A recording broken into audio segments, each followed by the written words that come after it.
আমরা কিছু সংখ্যার বর্গ খুব সহজে জেনে নিই। আসো দেখো,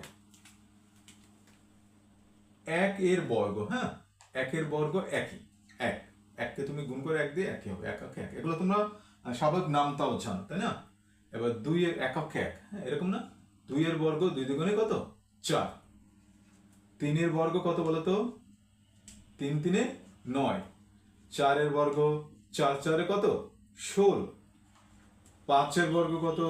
5 5 কত বলো? 25। 6 এর বর্গ 6 6 36। 7 এর বর্গ কত? 7 7 49। 8 এর বর্গ 8 8 কত? 64। 9 এর বর্গ কত? 9 9 81। 10 এর বর্গ কত বলো তো? 10 10 100। এতটুকু মোটামুটি তোমরা সবাই জানো। পরবর্তীগুলো একটু কঠিন হবে। আসো আমি লিখি, প্রথমে লিখি, পরে আমি তোমাদেরকে সহজ টেকনিক দেখাবো, দেখলে কিভাবে বের করে। দেখো একটু কঠিন। 11 এর বর্গ 11 11, এগুলো নামাতার ভিতরে নেই, তাই না? এই পর্যন্ত আমরা 11 ঘরের নামতা পর্যন্ত পড়ি না, আমরা পড়েছি 10 পর্যন্ত। তাহলে 11 ঘরের নাম 11 11 121। এগুলো একটু দেখো, আমি কিছুক্ষণ পরেই আলোচনা করতেছি, খুব সহজে তোমরা জানবে এগুলো কিভাবে বের করতে হয়। 12 এর বর্গ 12 আর 12, 12 12 144। 13 এর বর্গ 13 13 169। 14 এর বর্গ, আমি এভাবে গুণ করে লিখেছি, গুণ করে লিখে ফেলছি, তো এটা স্কোয়ার একই, হ্যাঁ গুণ আর স্কোয়ার। 14 এর বর্গ 14 14 196। 15 এর বর্গ 15 বর্গ 225। 16 এর বর্গ 16 16 256। 17 এর বর্গ 17 17 279, সরি। 18 এর বর্গ 324। 19 এর বর্গ 19 19 গুণ করলে 361। 20 এর বর্গ। এখন দেখো এই 1 থেকে 10 পর্যন্ত যেগুলো বর্গ আছে এগুলো ইজি।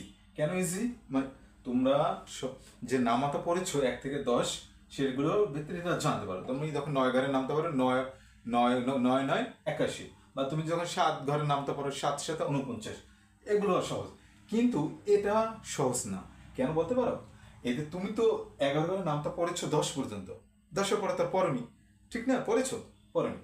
এই সেজন্য এটা একটু কঠিন, তাই না? যেমন তুমি 16 ঘরের নামটা পড়েছো কত পর্যন্ত? 10 পর্যন্ত। 16 10 160, কিন্তু তুমি তো 16 ঘরের নামটা 16 পর্যন্ত পড়নি, সেজন্য এটা একটু কঠিন।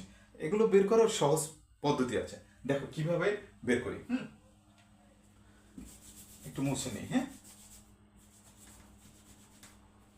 আচ্ছা, তোমরা একটু ব্যাক করে বিছানে একটা স্ক্রিনশট দিয়ে রাখো মোবাইলে। দেখো আমরা যখন 1 এর বর্গ করেছি 1, এটা তোমরা সবাই মোটামুটি সবাই জানো, হ্যাঁ। এখন 2 এর বর্গটা আমি কিভাবে বের করি দেখো। 2 এর বর্গ, 2 এর বর্গটা বের করবো। 2 এর ডাবল কত বলো তো? 4, ঠিক আছে? 4 থেকে 1 বিয়োগ দাও, কত হয়? 3। মনে রাখো এই সংখ্যাটাকে কি করবো, যেটা তোমাকে বর্গ বের করতে হবে সেটা ডাবল করবা, হ্যাঁ। তাহলে 2 এর ডাবল কত বলো? 2 গুণন 2 4, ঠিক আছে? 4 থেকে 1 বিয়োগ দেবা 3। এই 3টা তুমি আগের সংখ্যার সাথে যোগ করবা, ঠিক আছে? তাহলে 3 এর সাথে যদি আমি 1 যোগ করি কত? 4। ওকে, এবার 3 এর বর্গ কত দেখো। 3 এর বর্গ, 3 এর ডবল দ্বিগুণ করবা তুমি। 3 এর দ্বিগুণ করলে কত? 6, ঠিক আছে? এবার 6 থেকে তুমি 1 বিয়োগ দাও, কত পাচ্ছ? 5, ঠিক আছে? এই 5 এর সাথে 4 যোগ করলে কত হয়? 9, ঠিক আছে? এবারে আমরা আর এভাবে করবো না, হ্যাঁ, সরাসরি করি, দেখো তোমরা পারবে। 4 এর বর্গ, ঠিক আছে? 4 এর বর্গ কিভাবে হয়? আমি 4 এর ডবল কত? 8, 8 থেকে 1 বিয়োগ দিলাম 7, তাহলে ওই আগে পেয়েছি কত? 9, 9 এর সাথে 7 যোগ করি 16। এভাবে তুমি 10 পর্যন্ত বের করতে পারো, হ্যাঁ। না পারলে নামাতার মাধ্যমে যদি তুমি জানো ভালো। এবার 11 থেকে দেখি আমরা, হ্যাঁ। 11 থেকে কিভাবে করি, এখানে দেখো 11। এখন তুমি 10 পর্যন্ত নামাতা জানো ইজি ভাবে, 10 10 100। 11 ক্ষেত্রে কিভাবে হবে, আমি 11-র প্রথমে কি করবো মনে আছে, দ্বিগুণ করবো। প্রথমেই দ্বিগুণ করবো, যে সংখ্যাটা দেবে প্রথমে সেটাকে দ্বিগুণ করবো। 11 দ্বিগুণ করলে কত হয়, 11 দ্বিগুণে 22। 22 থেকে এবার কি করবা বলো তো, 1 বিয়োগ দেবা। তো 22 থেকে 1 বিয়োগ দিলে কত, 21।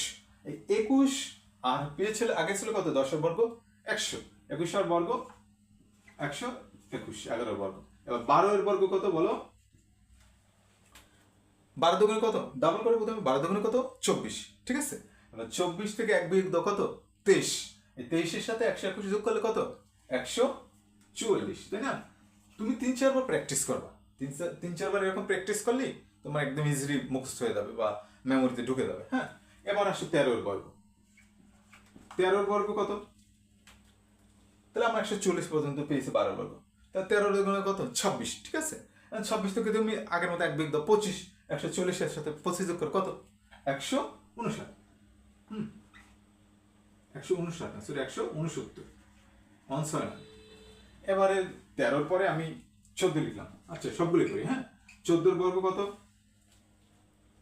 169 পর্যন্ত পেয়েছো। 14 দুগুণে কত, 28। 28 থেকে 1 বিয়োগ দাও কত, 27। এবার 169-এর সাথে 27 যোগ করে কত হবে, 196, হ্যাঁ। আমি ব্যক্তিগতভাবে এভাবেই তোমার সবগুলো করি, যদি দু একটা না জানি তখন কাছাকাছি যেটা বর্গ জানি, ঠিক আছে, সেটার সাথে এভাবে রিলেশন করে আমি বের করার চেষ্টা করি। তোমরা প্র্যাকটিস করো, পেরে যাবা, ঠিক আছে। এভাবে তুমি করো, একদম 20 পর্যন্ত তোমরা করো, হয়ে যাবে, হ্যাঁ। আমরা তোমরা তো 20 পর্যন্ত করলা এইভাবে, এখন 21টি একটু দেখে কিভাবে করে, হ্যাঁ। এটা তোমরা জেনে রাখো। তোমরা 20-এর বর্গ কত পেয়েছো, নিশ্চয়ই 400 পেয়েছো, হ্যাঁ। 400 বের করে আরো সহজ টেকনিক দেখো, 2 দুগুণে কত, 4, আর সামনে 2টি শূন্য। যে সব সংখ্যার সামনে শূন্য থাকে না, সেগুলো বর্গ বের করা খুবই সহজ।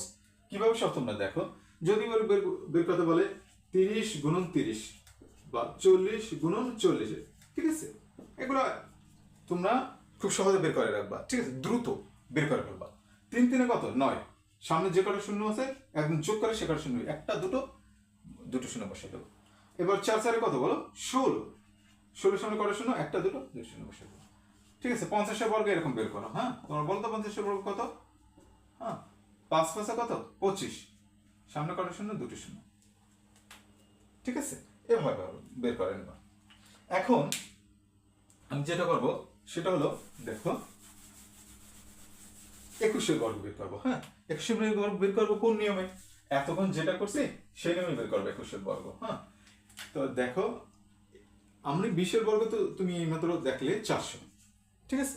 এবার 21-এর বর্গ, তাহলে 21-এর বর্গের জন্য আগের নিয়মটা কি মনে আছে, 21-এর দ্বিগুণ করলাম। 21-এর দ্বিগুণ করলে কত হয়, 21 দুগুণে 42, তাই না। তা 42 থেকে প্রায় 1 বিয়োগ দাও, 42 থেকে 1 বিয়োগ দিলে কত, 41, হ্যাঁ 41। আর আগে কত, 400, তাহলে কত, 400 আর 41, 441, তাই না। কি ইজি না অনেক, এভাবে তুমি বের করে ফেলবা।